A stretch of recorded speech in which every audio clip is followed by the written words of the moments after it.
Testing.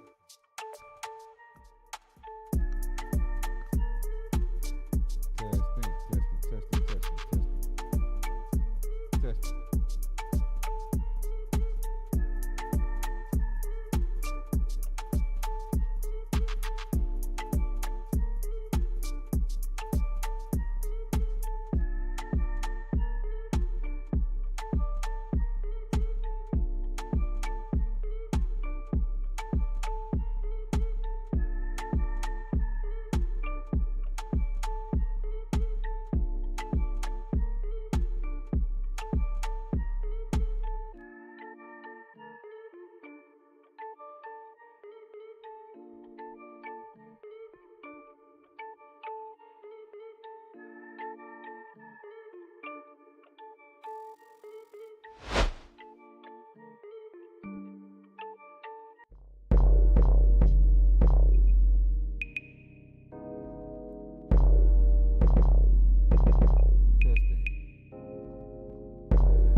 Yo, can you hear me? Can you hear me? Yeah, I probably hear my little phone in the background. I'm trying to see if I can hear myself, man. I can hear myself in here. It's showing that I'm on. Kind of sounds like I'm echoing though. We don't want to echo.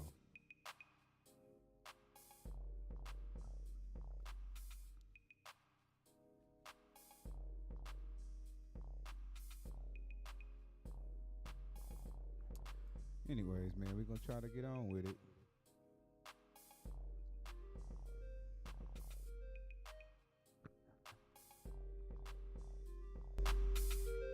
Give me one more second.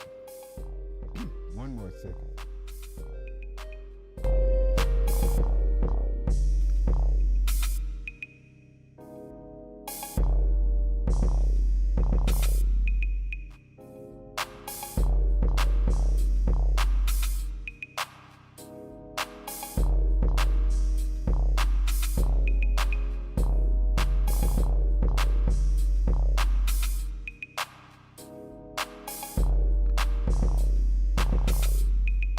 Testing, testing, testing.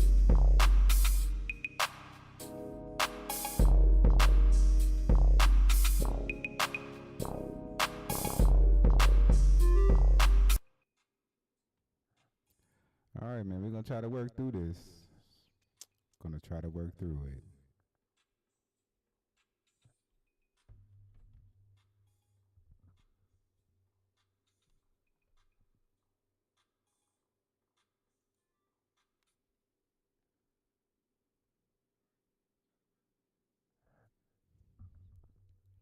Gonna turn it up just a little bit more. See if this gonna work.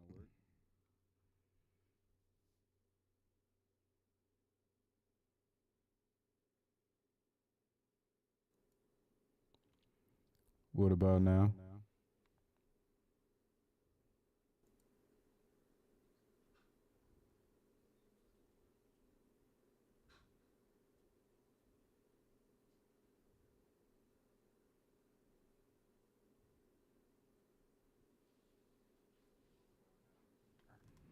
All right, I'm hearing myself a little better. Oh man, this is a pain in the ass. Had my computer do an update today, and you know, be messing with stuff, man.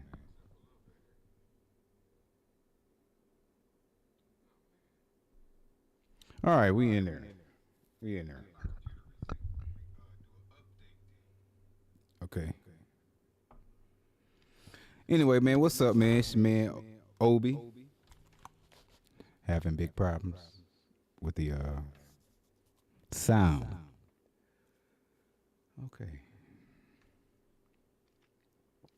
So, the name of my show today is a house on fire, and the reason why I called it that is because I have been seeing a lot of I've been seeing a lot of different articles, different. I've been seeing a lot of different articles and everything on how the Democrats haven't been getting along very well. I got a couple of articles that I'm gonna go over here. Probably not gonna be on long tonight because I do have a long ass road trip in the morning, early in the morning. Going to hang out with the family down in Georgia. Uh, my brother got some acres. Gonna go out there and hang out in nature. I thought about taking my little tent out there so I could go do me a little, a camp one night, but I'm not gonna do that, man. I'm gonna chill in the house, but I probably will spend a lot of time outdoors. He has a beautiful home. Like I said, there's a few acres out there. I don't know what he plans on doing with it. Last time I was out there, it was still wild, but that was a couple of years ago. So um, it'll be nice. Hopefully everybody gets a chance to enjoy their holiday, and you're not having you're not running into that problem of people not wanting to hang out with their family based on who they voted for. So hopefully you're not going through any of that shit, because that is not cool. That is not cool. Um, let's see here. It sounds like I got a echo. I don't know. For some reason, I'm trying to listen with my earphones on too at the same time, and it's like throwing me off. So I have to like take my earphones off. But I do know that I'm being heard though, so that is a good thing. But like I said, man, I just got a couple of things I want to talk about, man. I don't want to be on here too long. I will be doing my struggle stream on the road, so do be expecting that. Um, Cause you know, got mobile computers and stuff, man. Even though this is a really comfortable setup that I'm in. All right, let's see here. Let's see if we can get this party started, shall we? Okay, let's see here. We're gonna open up this. We're gonna close that. So this is the first thing that I read today. As you can see from the Washington Examiner, Democrats turn on each other in battle for soul of the party. And that's exactly what I've been seeing too. And it's been kind of funny, man. Your boy Bernie jumped out on them early, said they ran a terrible campaign. Um, Nancy Pelosi, of course, she she talks so much that they ask her to be quiet. They're like, we don't even want to hear nothing from you. I haven't really heard anything from Schumer. I don't know what he's doing. I don't know what he got planned. If he feeling a little spooked by everything that's happening and the way that the old guard is getting this backlash that they getting, which is well deserved. It's funny that it took them losing to this guy for the second time for all of their issues to just kind of start blowing up in their face. They were riding away for a while. Like I said, man, they were banking on being able to tell us that Trump was just bad. They were banking on us being biased in a way where, because this man was a felon, mind you, they gave him the felonies, so which is wild to me. Like, you give somebody some felonies and then be like, look, he a felon. But anyway, that's a story for another day. But they were banking on that being enough, and them not, and they've been coasting along for so long without really offering anything substantial to anybody, that they kind of felt like they were going to be able to pull that off again. And that's what I was telling. That's what I was really telling myself for the last show, because I was talking to the void as I am today. But anyway, the Republicans are on the clock, man. People, if they looked at everything that people were talking about and the way that this last election went for the Democrats, and they look at that and don't take their own lessons from that, you know, and kind of do more for your constituents, and don't be so what is the word I'm looking for? Arrogant, as to think that you know you matter more than the people who put you there, which we already see. Be on his way to that. I heard somebody say his cabinet was immaculate. I had to chuckle at that today because his cabinet choices are far from immaculate. I'll give him the fact that he pulled people from all kind of sectors. I'll give him that.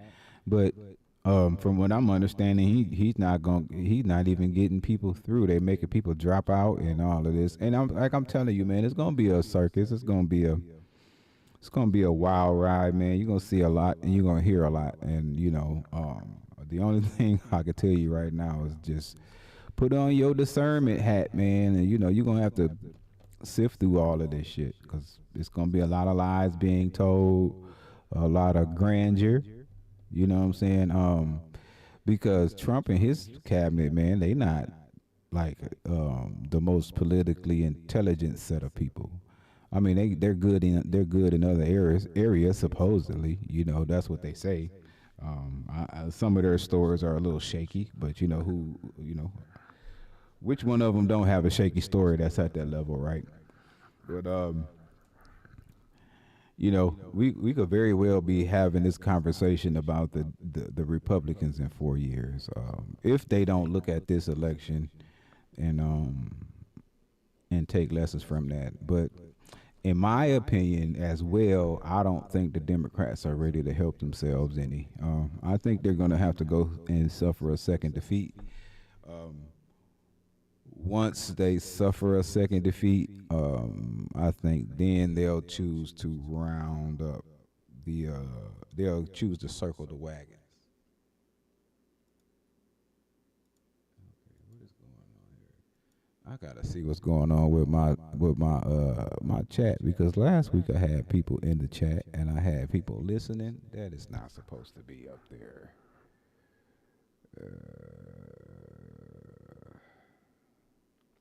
Oh, I guess it don't. It only do it on the page. It doesn't do it on my profile. Oh, okay. So can we get that off of there? Sorry, y'all. Sorry about that. That wasn't supposed to come up. So I don't know. Gonna have to look at that. See about that. Anyway, I'm not gonna be focused on that anyway. But let's get into this because I got another article and another component of this to discuss as well. Because one of their donors spoke out. So it's bad when the shadowy guys, the ones that you really don't ever know their name, but that that they're giving things to people. When they start talking about things, then stuff is pretty crazy. So let's go ahead and get into this article. It says the Democrats are nearly 3 weeks removed from their first popular vote defeat in a presidential contest in 2 decades and are riven about how to avoid a similar defeat in 4 years. President-elect Donald Trump pulled off one of the most impressive and historic political comebacks in U.S. history, pulling House and Senate candidates along with him as the country appears to be veering rightward. President Joe Biden listened to the historians telling him that he could be the next Franklin Delano Roosevelt and misunderstood the mandate voters gave him in 2020 not to be Trump. So before we go on, one thing that they were saying that I don't really think is really the case and that's that the country is veering rightward. I wouldn't say that they're veering rightward, but I think what a lot of people in the country are looking for is somebody to how do you say I guess the only thing you could say is repair a lot of broken parts of the system. Um, so I think right now, I don't even think I think we're getting to a point where people leaning left or right is starting to not matter, and they just want somebody who's going to do something. So if you're on the right and you're going to do something cool, if you're on the left, you're going to do something cool because um, the reason why I think he got the popular vote is because just what it is. They made themselves, the Democrats made themselves very unpopular. Because for some reason they just refuse to speak to the people they're supposed to be representing. On my last show, I talked about the homeless population that they never addressed. It's a 500,000 people. Just a great amount of votes. You losing votes by 10,000 votes in some places. That probably could fill a great gap too. Like it's just one of the many sets of people that they just refuse to have a conversation with. But anyway, we're just gonna keep going. President-elect Donald Trump pulled off. Oh, we were at that part. I'm sorry. His party took advantage of its control of the House and the smallest possible Senate majority it could have captured, relying on Vice President Kamala Harris to cast the tie-breaking votes on massive spending bills. Democrats paired their big spending with embraces of identity politics and gender extremism that voters rejected this cycle. They weren't talking about transitory inflation and trying to mainstream when they weren't talking about transitory inflation and trying to mainstream transgender athletes competing against biological women, Harris and other Democrats focused on pushing a message that Trump was a fascist and his return to the White House will usher in the end of the republic, which I'm still trying to figure out if they know that this is happening and the republic is going to end. Why isn't any of them right now in D.C. in the scramble to enact the checks and balances and keeping the people informed about the checks and balances that are being set to prevent this takeover that they all keep telling us is going to happen. But at the same time, we're seeing some of the same people who told us that there was going to be a takeover turning around and having contact with this guy, or kind of changing their story. We looking at you, Charlemagne the God. Yeah, well, we're not going to talk about. We're not gonna talk about him. I ain't even gonna get on him. I ain't gonna get on him. I ain't gonna get on him. I'm gonna keep it clean today. So, um, but yeah, they killed themselves with that. I think people have reached a point of contention with those subjects. First, it was okay because people looked at it as okay. These people just trying to live life like everybody else. They should be afforded that, and that's true. Okay, so they gave them their rights to get married and all that stuff, and it was okay. Um, but then they just started to push a little more. They got a couple of they got a couple of other wins, and I guess that kind of emboldened some of them to the point where they started pushing a lot of stuff that the average person is going to find ridiculous. Like if you're not heavily invested in, uh, if you're not heavily invested in that, you know what I'm saying. If you're not heavily invested in um, that fight, then probably 9 times out of 10, you it's not that you gonna hate anybody or anything. You just kind of got better things to worry about, so to say. And I think a lot of people felt like that.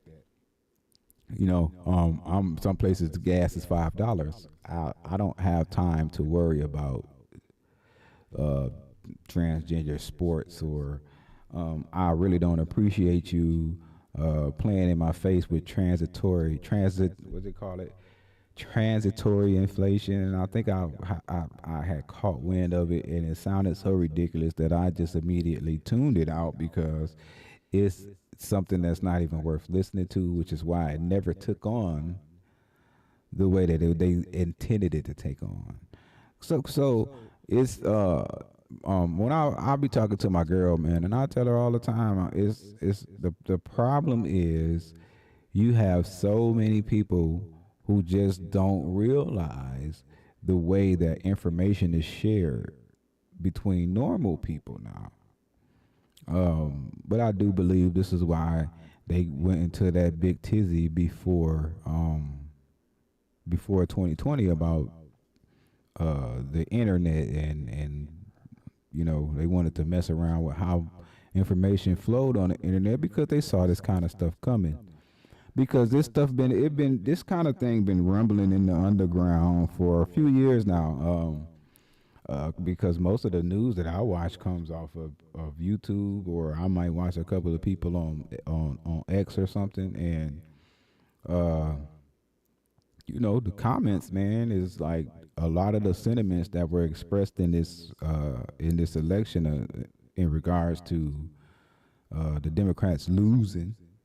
Um, those sentiments been kind of being passed around in the underground in the background for 6 or 7 years, man, and it's just been kind of bubbling up. I remember telling somebody in 2020 that I didn't think this was going to end well for the Democrats, and I was told by several people, no, you got to give them a chance. They, at least it's not Trump. And I said, okay, well, we're gonna revisit this, and I haven't had a chance to revisit it with any of those people. They haven't come back and said anything. Matter of fact, a lot of those people didn't really have much to say during the entirety of that presidency. So that kind of speaks for itself. But anyway, let's get back to this, and we might get into this right here too. Search for answers as Barack Obama's influence wanes.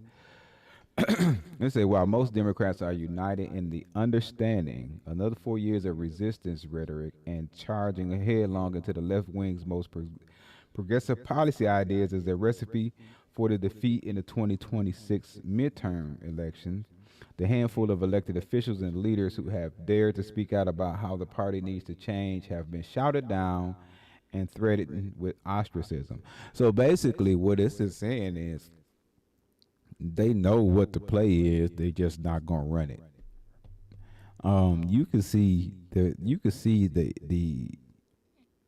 um the resistance. You can see the stubbornness, the way that they feel like they know it all. You can see it all of those negative type of energies. You can see them in these people's response. You can also tell that they're not going to, they don't believe that they were rejected in the way that they were rejected. And they don't believe that the things that they were rejected for are real. So they're gonna have to suffer another defeat, whether it be in 2026, which I really feel like that's gonna happen, because I don't know what they're gonna do to take the bad taste out of people's mouth before then. They don't have anything going. They don't have the House. They don't have the Senate. They don't have the Supreme Court, nor do they have the presidency. They don't have anything. So them erasing a bad taste out of people's mouth for what they did is going to be kind of hard to do. So 2026, they might get whooped on again, unless, like I said, Trump's cabinet picks come back to haunt him. Okay, picking these people who aren't really qualified, and picking people with certain vendettas might backfire on him. So we might be looking at that. But if he comes out and he hit a home run early, and his policies are doing more help than harm, we don't go into any of these wars.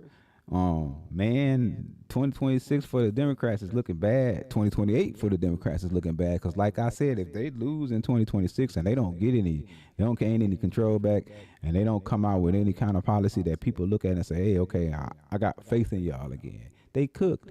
Now, the crazy thing is, like I said on my last show, this is the fate that we talked about for the Republicans in 2020. By them choosing Joe Biden, they erased all that. They did. They erased all that. all that goodwill and momentum that they have built up, um, and by they had the pandemic they had the pandemic on their side because Trump was president then and everything was all crazy. Um, they had it in the bag. All they had to do was come out of the pandemic and just blaze a path forward, do for people, get people back into a place where everybody was comfortable or maintain a comfort level. Um, but they didn't. They came out, they promised a lot of stuff. They started off reneging on something as simple as a check that they promised, and they reneged on it because they you know, I don't know. I guess it has something. I'm pretty sure it has something to do with Trump, why they reneged on it. They got people to get out there and vote by promising them one thing, and then they gave them something else. So when I saw that, that was before that was the first thing that they did because they needed those two guys.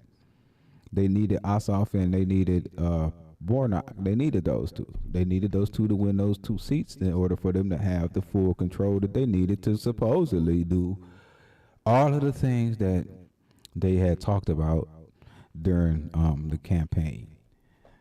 They got control over all three, and then told us that the parliamentarian wouldn't let them do anything.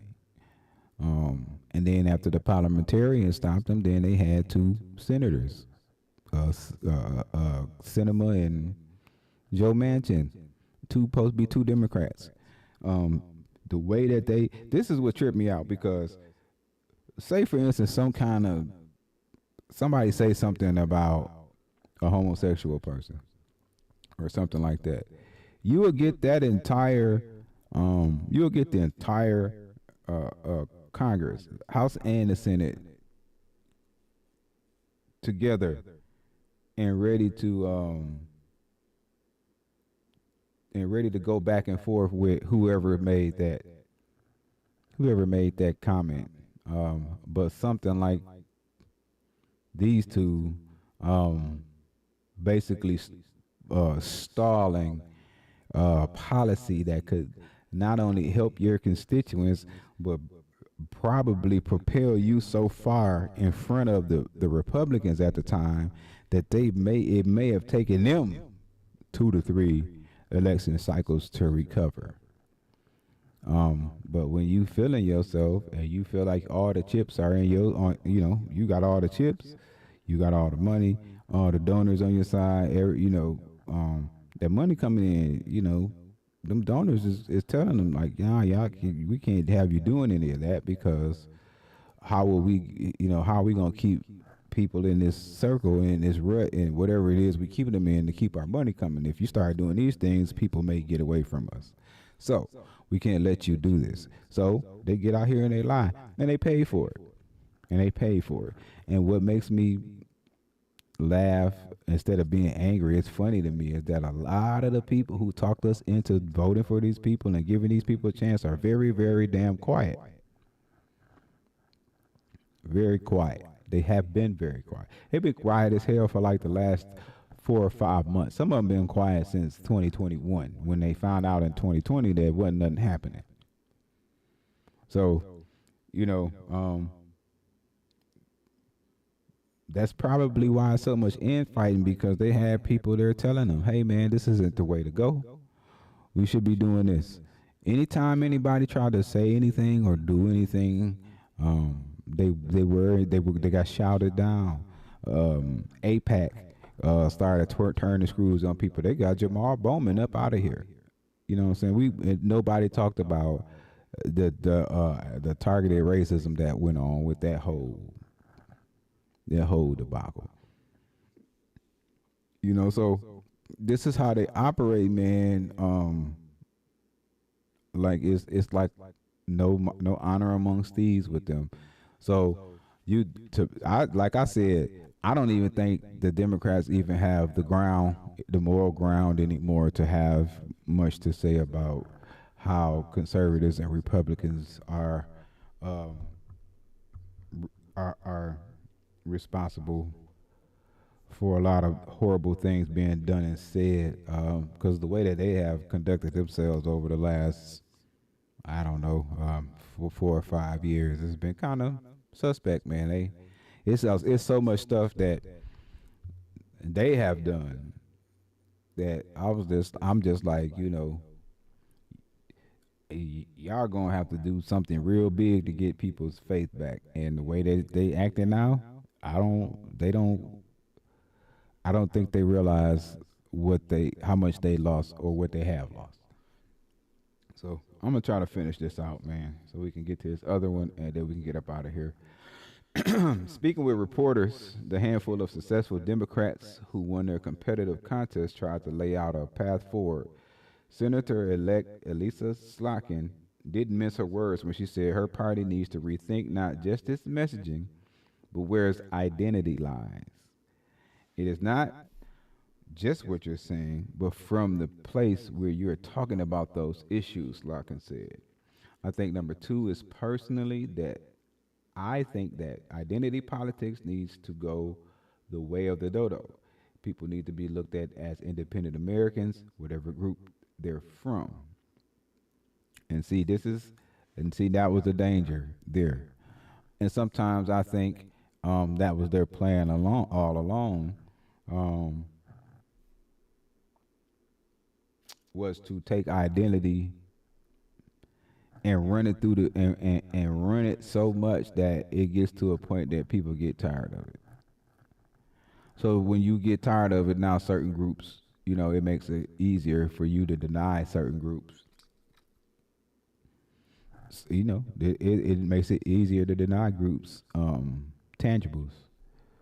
It allows you to say we gotta do it for this group, but not this group. You know what I'm saying? Or it'll allow that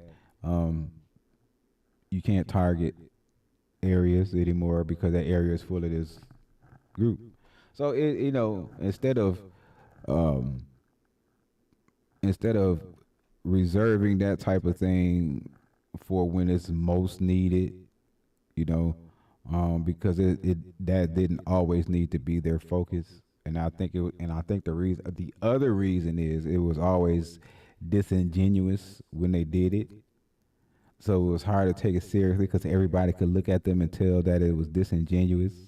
Stuff like kneeling in kente cloths when what you should have been doing was passing some kind of law that holds these people responsible that you have given the opportunity to represent the public and to protect the public, and they turn around and they harm the public, but you don't put things in place to make sure that they pay for the harm that they cause the public. Instead, you stick identity politics on that, and then now you have it to where instead of it being a universal problem that everybody wants to take care of because everybody goes through it, you know, and in particular, the black people, they took all the fire out of that.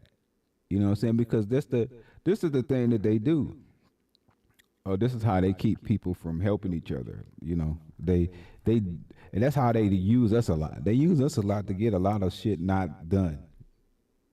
You know what I'm saying? When they start putting us as the focus of shit, that's how they know it's not gonna get done.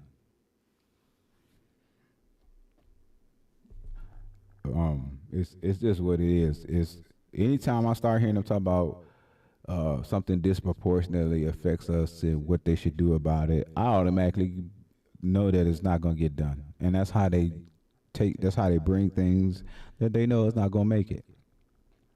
Because you know you can see they came with the Asian hate crime bill that nobody had any pushback for that. When they were talking about that bill where you can't talk about Israelis and Jewish people, you didn't really have people were ready to run that. You know what I'm saying? People were ready to run that. No kind of pushback. But the moment somebody would have said anything about uh, a black American hate crime bill, you had all kind of you'd had all kind of people having fits. People talk about Bernie Sanders. The one thing that turned me off about Bernie Sanders was he was doing one of those one of those debates, and they asked him about reparations. He was visibly upset when they asked him about black people getting reparations. Now, mind you, later on this year, that year or sometime after that, he voted for Jewish people to get reparations from a boxcar company, train company. No problem. He didn't get mad. He didn't turn red in the face. He didn't start posturing about everybody needs something, this, that, and the other. Like, I'm telling you, they don't when they don't really want to do anything for you, but they want a lot from you. And I think that kind of caught them off guard this time because even the small percentage, the 10 or 15% of people who kind of fell back from the party, they still have a majority. Yeah, 85% of black people vote for him, and that wasn't enough for them. That sent them into a tailspin. Now, mind you, we are getting ready to go through 4 years, okay, of time where we aren't going to see a lot from Democrats other than hysteria and theatrics. So it's getting ready to be a long 4 years for real. This is why they in a panic, because they already know, hey, we are in a hole, like a serious hole. You know what I'm saying? So, we'll see. Let's try to read a little bit more of this, and then we'll get up out of here. Say those words were an eerie reflection of warning. Representative Abigail Spanberger gave Democrats 4 years ago when they won the White House, but failed to make huge gains in other contests after spending months touting the benefits of defunding the police and socialism. We want to talk about funding social services and ensuring good engagement and community policing. Let's talk about what we are for, Spanberger said at the time. And we need not ever use the word socialist or socialism ever again, because while people think it doesn't matter, it really does. It does matter too, because for one, people aren't even educated on what really socialism is. A lot of the socialism information that they get is a lot of propaganda. They only tell you about a dictator who said he was doing socialism. When he wouldn't. I don't know what these guys were practicing, except for I'm just a dictator and I just take what I want. That's what they was practicing, is mine, and that's it. Because if you look at somewhere like Sweden, that's socialism. A lot of socialism worked in England until they started listening to America about their finances and being talked into wasting money on unnecessary conflicts and all, But they didn't have any problem providing all their people with health care and school and things of that. We have stuff that's socialist based here, like the very people that you like to call, like the police and the fire department. Just like socialist ideals, everybody pay for the use of those things, because that's basically what it is, in a sense. Or you could always say where the workers own most of everything. If you start explaining it to people in that manner, they might try to gain another understanding of it, and that's why people like Stalin try to pass that kind of thing off as socialism, because everything was on the workers. Everything, all of the success, all of the failure was on those people. But the one person who benefited from it was him. So yeah, you can have that type of socialism. You can. Or you can have socialism like Sweden has. But it sounds like I said, man, these people get wrapped up in these games with these world leaders and stuff, and they be having a good thing going. They get talked into going into certain directions and doing certain things, and then their way of life starts to deteriorate. That's just how it goes, That's just how it goes, man. That's just how it goes. Let's see here. If there's anything else I really want to talk about here. All right. So it says transgender transition. Democrats largely abandoned their defund the police messaging at this time around, but Republicans dashed to remind voters about another 2020 era position that most Democrats hadn't abandoned. The issue of transgender female athletes competing against biological women in sports and a broader embrace of forcing a unanimous view of the contentious topic. Like I said, man, it's like they ran on stuff in order to do away with it without just saying we don't want to touch it. So if um my thing about the whole defund the police thing, right? Because if you think about it, the police they we start talking about law enforcement and crime solving and crime prevention, they don't really do a lot of either. You know what I'm saying? Because they usually show up after the crime is perpetrated. And from what I understand, they solve less than 5% of any like murders and stuff. Now, money, you steal it from rich people, they'll be on your ass real quick because that's really what they are at this point in our time. Um, they can be used, um, you know, to help with crime to come to secure the scene of a crime after it happened. You may get lucky enough to where one is in the vicinity to stop something from happening to you, but a lot of times that's not the case. So, really what you get from them is uh, a lot of like you get them doing a lot of stuff that you might not really need um, their expertise for. Let's put it that way. Um, I feel like yeah, if you had a just a patrol unit that patrol the highways and byways, and they don't be involved in any other police work, I think that would attract a certain type of person, which you would have better traffic stops. You might have you might have some pushback because it's all they have pushback with the crazies getting out the car. So you already know that's not gonna go anywhere. Um, but those people, it should be there for a backup. So I don't really know about defunding police officers. I don't really think that would be. They don't really. They don't. I don't know. They departments probably get a lot of money that they shouldn't get, and that union definitely gets a lot of money that they probably shouldn't have their hands on.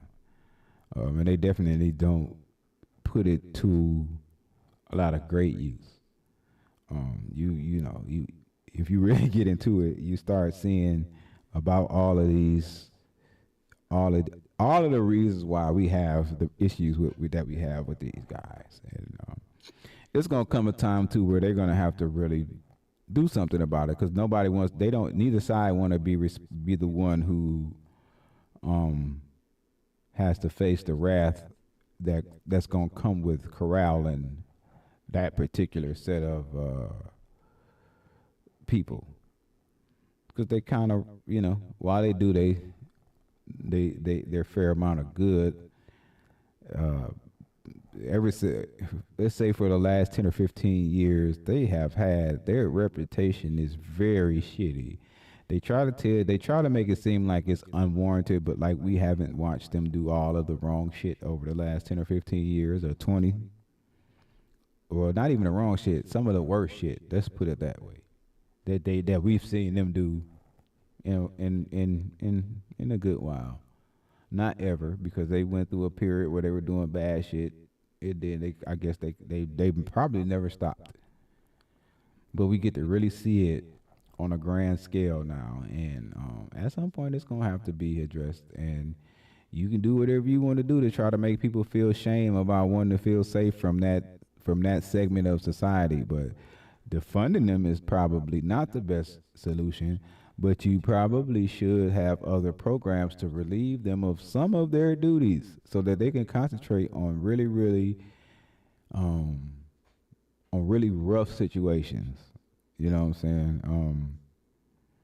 And I also think that if you're going to take on a job like that, you should at least have an associate's in law enforcement, in criminal law, whatever the hell it is that you go into. You should at least have a 2 year degree, because for you to be around here um, enforcing laws that you don't even know, you don't even have any grasp on yourself, is not right.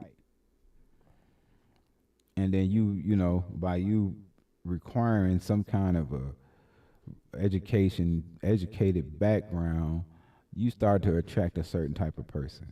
So you don't need to be it doesn't need to be defunded. You just need to have more stringent entrance requirements. For one, you really have to take care of bad apples. For two,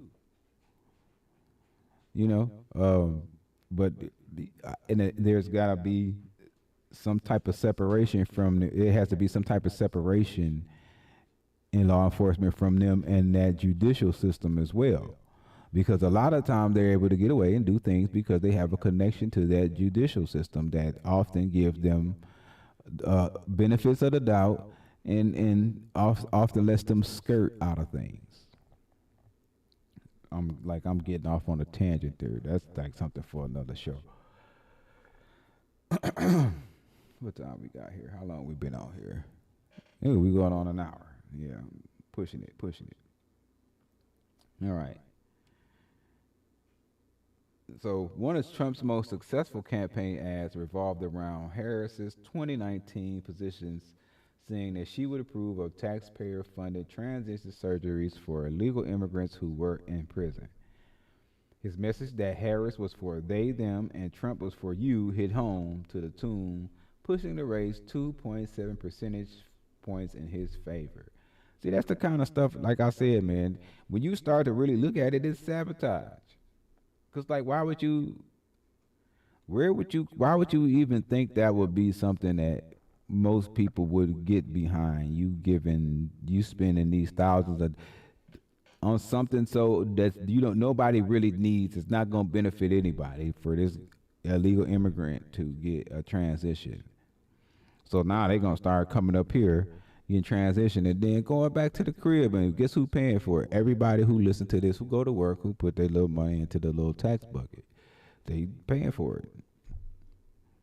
Which is weird, because you'll get people who get mad about food stamps, but they won't have a thing to say about something like this. Well, let me take that back, because apparently people got tired of that, so they made their voice known. But when they now that I'm hearing now that the popular race was closer than it was supposed to be, not that it matters, the lady still lost. Democrats spend way too much time trying not to offend anyone rather than being brutally honest about challenges many Americans face, Mouton said, days after the election concluded. I have 2 little girls. I don't want them getting run over on the playing field by a male or formerly male athlete. But as a Democrat, I'm supposed to be afraid to say that. The backlash was swift as Democrats lined up to separate themselves from Mouton's comments and cling closer to the policy he was trying to move away from. Massachusetts Democratic Party Chairman Steve Kerrigan said Mouton's words did not represent the broad view of our party, and the school system in Mouton's district rejected his message in the strongest possible terms. And they do not learn a lesson. This man is keeping it 100% real about what y'all problem is, and your response is to, hey, let me get away from this dude telling me the truth because he tripping. Which is, that's a reaction that a lot of people get, or a lot of people go through when they get called out, because it's tough to get called out, man, especially when you don't have any recourse. You can't even, you got me red-handed, man. And some people can take those lashings, but a lot of people can't. Apparently the Democrats can't either, because they got one of their own people say, hey man, this is where we messed up at. He didn't come up with that on his own. him getting putting his ear to the street like a lot of them refuse to do. You know why a lot of them don't put their ear to the street? Because they don't want to hear this stuff. They know what it is outside, man. You know what I'm saying? They know what it is outside. They in a place where they don't want to. They're not messing with it. You know, they ain't trying to hear that, yo. They're like, we ain't, y'all wilding. For real. You know, so, it say Mouton is fighting on the side of a battle that takes place in every party following a loss. Vic Fingerhut, a longtime Democratic strategist with ties going back to Hubert Humphrey's 1968 campaign, told the Washington Examiner, when taking stock of how to reorient and change the playbook, parties are torn between the ideological members who want to focus on what the party can do and the political members who acknowledge that if you want to help people, you got to win elections. Is that not what I just said? If they were playing, they are going to have the hardest time doing anything for anybody now. When they had the opportunity to do the things for people, they did not take it. And they lost the opportunity because they are buried. Do you hear me? This is why they fighting, because they buried right now. They under a bunch of shit.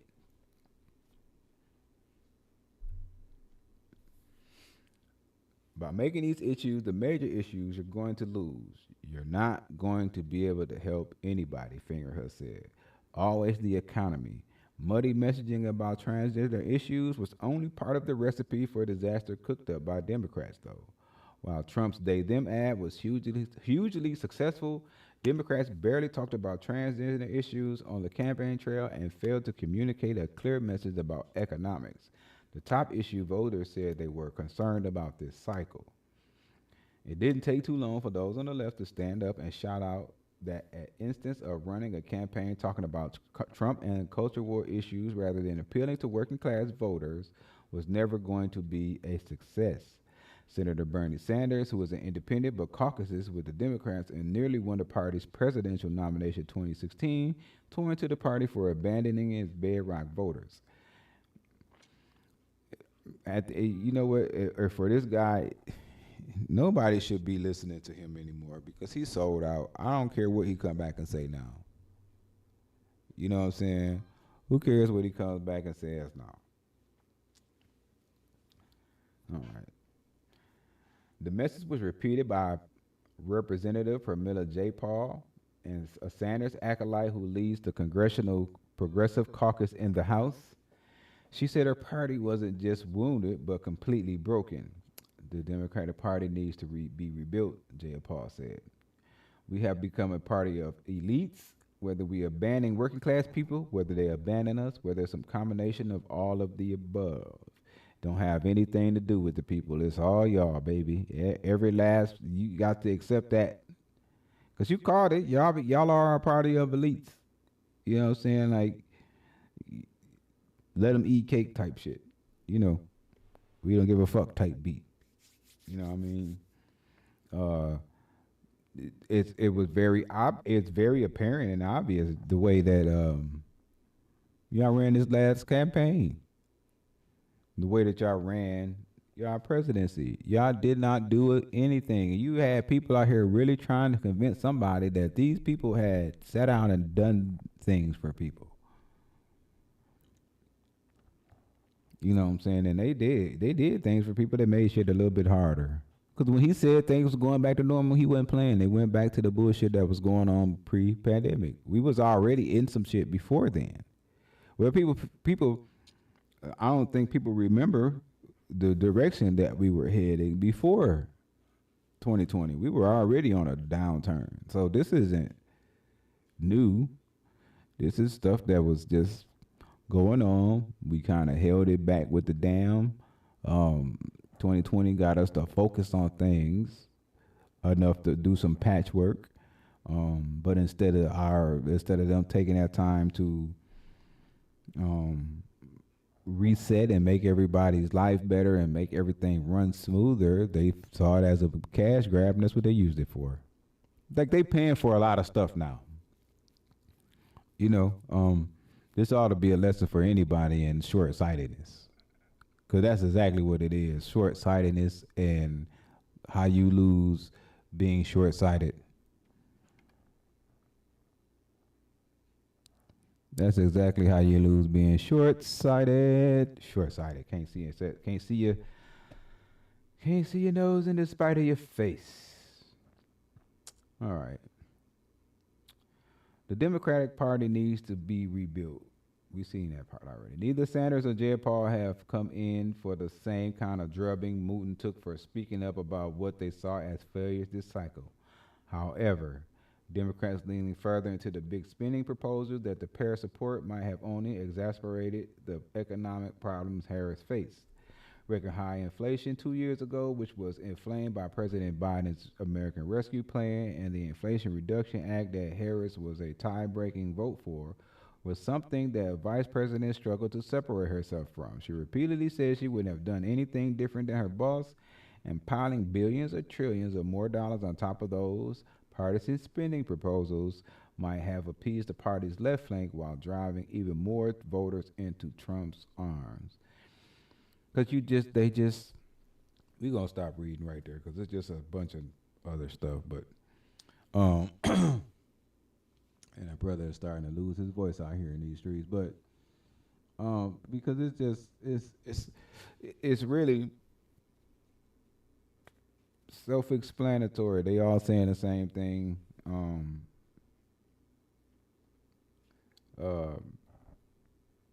You know, they just a string of bad decisions, arrogance,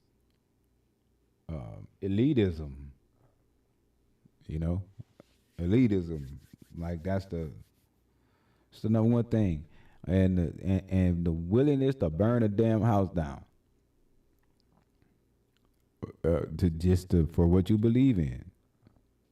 2026 ain't gonna be pretty for we ain't even got a chance to start talking about that yet because of the way that they have taken this loss has totally like shifted the focus. Yeah, I forgot I had dinner here.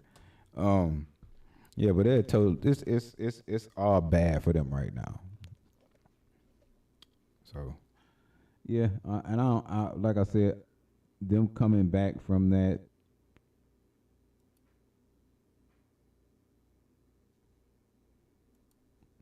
I don't see it. I just don't see it. I don't.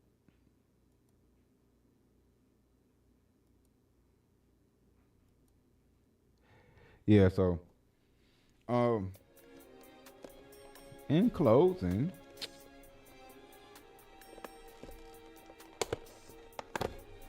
I'm pretty excited to see how far down these people go, man.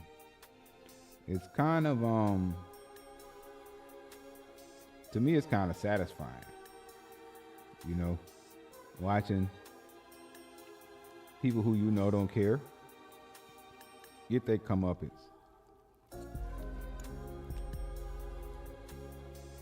Trust me.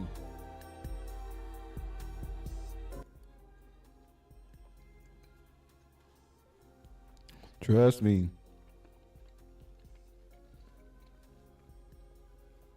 The right, those Republicans, they got theirs coming too. They got a lot of the same problems the Democrats do. They also have their own unique set of problems.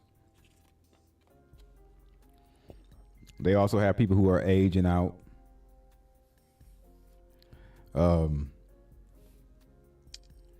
They got people who gonna be like roadblocks for Trump. Sorry about that, y'all. I didn't know my music was on. But the Democrats are did so bad right now that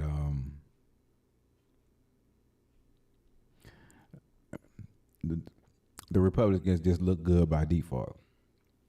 And I still can't believe that we were having a conversation about the Republicans possibly not recovering from a loss in 2020, and remember it was supposed to be like some kind of blue wave that didn't happen. That should have been a forewarning. But when you don't realize your arm's too short to box with God, that kind of thing happens. Y'all have a good night.